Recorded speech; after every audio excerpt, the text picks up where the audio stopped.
he did. Elijah wondered whether or not that he could survive the famine, and the truth is, and he did. The three Hebrew boys probably wondered that day when they were thrown in the fiery furnace whether or not that they were going to be able to get through it.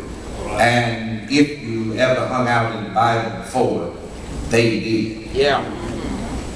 Daniel probably wondered that day when he was thrown in the lion's den whether or not that he was going to get through it. And the truth is, he did. The Apostle Paul probably wondered that day when he was facing Nero's chopping block and how he was going to make it and go through great trials and tests, and he did.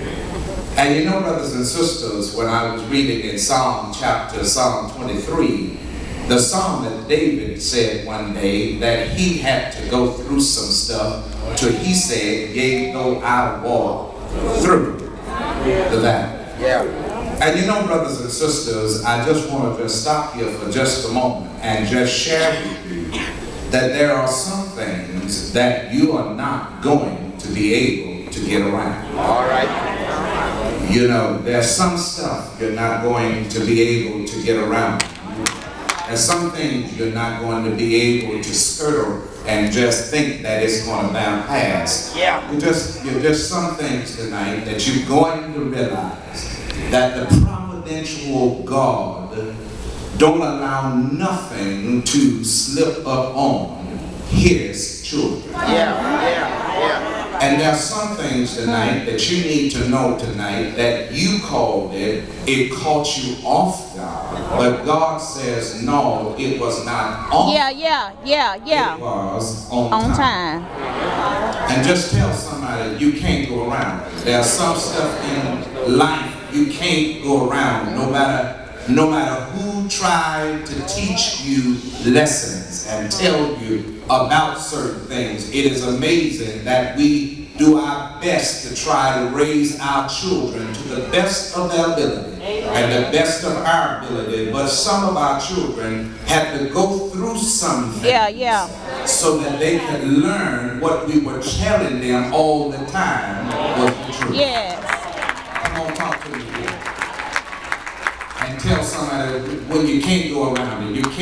You can't go around it. There's some stuff tonight that you are trying to go around, and God is saying tonight that I'm not going to teach you a lesson by going around it, but I'm going to teach you a lesson by going through it. Are y'all following me? And all brothers and sisters, if the truth be told, how many of you all can say that some of your greatest lessons that you have learned in life of stuff that what was meant for your bad, God Come on now. and used it for your good.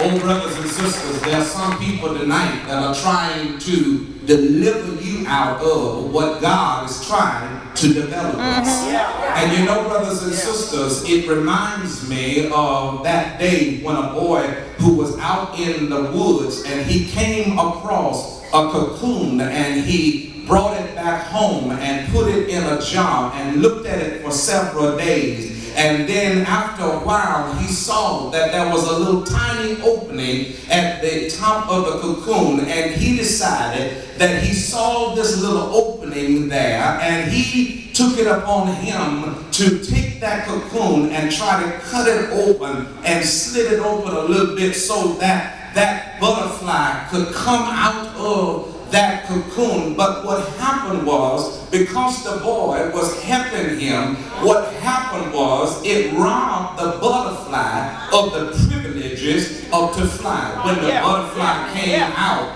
the butterfly was withered. He had dried up wings. He had wings that had not been fully developed. And what the young man didn't discover is that the reason why that the tiny opening was there, he thought he needed to open it so he could come out. But the reason why that the butterfly had a tiny opening is because when the tiny opening was allowed him to scrub off all of the excess stuff that was on the wings. And so as he was working his way out, he would scrape off some of the metamorphosis and stuff And so sometimes, brothers and sisters, there are some people in here that got you out too early and you didn't get rid of some of the stuff in the